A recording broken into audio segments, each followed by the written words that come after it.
Handicapper Steve here, handicapping the racing from Belmont Park here on Friday. It is the 7th of July, 2023.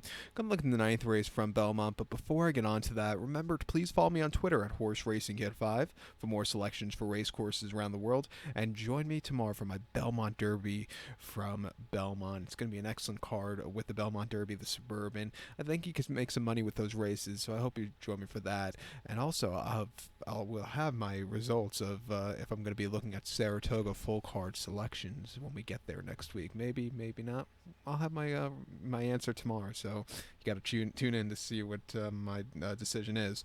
But tonight's or this afternoon's ninth race in Belmont's a good race, and you'll probably see some of these horses stretch out next start out in the Saratoga Oaks. This is the kind of race where they're just not ready for a mile and a quarter tomorrow, but it's still a good run. The ninth race, it's the Manila Stakes. It's a grade 3 event going for a $250,000 purse race for 3-year-olds here. We have a field of 8 horses going to the Widener Turf Course. The distance of ground is 1,600 meters or a mile on the Belmont Widener Turf Course. Portable rails are up this weekend at 27 feet for closing weekend.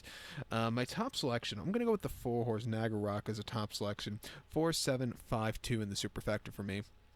4752 Super, top selection 4-horse Nagarok. This 3-year-old colt by Leah here. Grand Motion trains Flavian Pratt, who had a very good 4th of July, gets the mount. The horse's most recent outing came 20th of May at Pimlico, a mile in the James W. Murphy, and the horse won by 3 1/4 lengths that day, and at even money with first-time Lasix. He had a little bit of a wide poster, but he got over to get a good position. He stalked all the way around the racecourse. When he got to the front end, he quickened up. He destroyed the group of horses home. I thought that was a very good race. He is stepping up in class again to these quality horses, but his running style suits his turf course well. It's been playing a little bit towards front runners.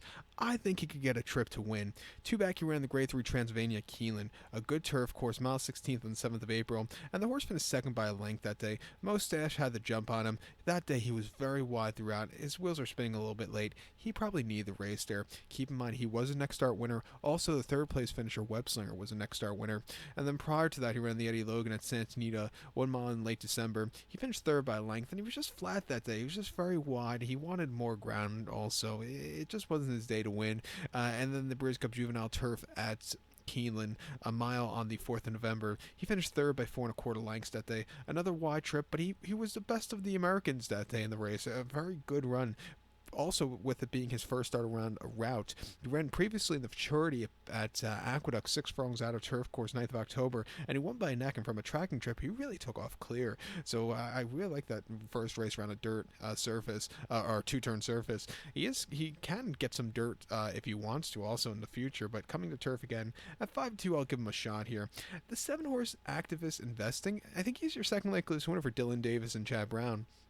3-year-old colt by Kingman, so I think he's bred for the mile. But problem is, he hasn't been seen since the fall. That came at Aqueduct, a mile 16th on the lawn in a main special weight, where he won by a neck that day. He was a little bit wide, but he was gaining late. An all-around good run for him that day, coming home with a decent 75 buyer. Prior to that, mid-August Saratoga, mile 16th on the inner in a main special weight, he finished third by a neck that day in a dead heat. He didn't break so well, but was really gaining late on that turf course. Usually the inner turf course at Saratoga plays towards speed, but last season it was the complete opposite. Deep closers were really doing well, so he was, he was gaining there on that turf course. Even his debut wasn't bad at Saratoga, going mile 16th in main special. He finished 5th by 4 1/4 lengths. A little bit of a tough trip around the clubhouse turn for the first time because he was stupidly wide. But again, he was galloping decently. He's training very well at Saratoga and on the training on the turf course here at Belmont.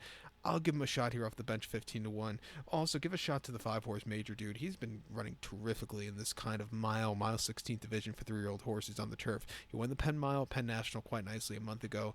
A decent third place finish behind Web Slinger on the American turf. And then I thought he ran a decent second in the Jeff Ruby Stakes on the Tapeta. Come back here, he could definitely win. I'll use him in the late pick 4. But to recount my selection for the 9th from Belmont now, it's the grade 3 Manila. Gonna take the 4-horse Nagarok. Give kudos to the 7-horse Activist Investing in the 5-horse Major Dude. I'm going to go 4-7-5-2 Super, 4-7-5 in your multi-race. So good luck to all. Remember to check out my Belmont Derby preview here on YouTube, and follow me on Twitter at Horse Racing Kid 5 for more selections for race courses around the world. Good luck, everybody.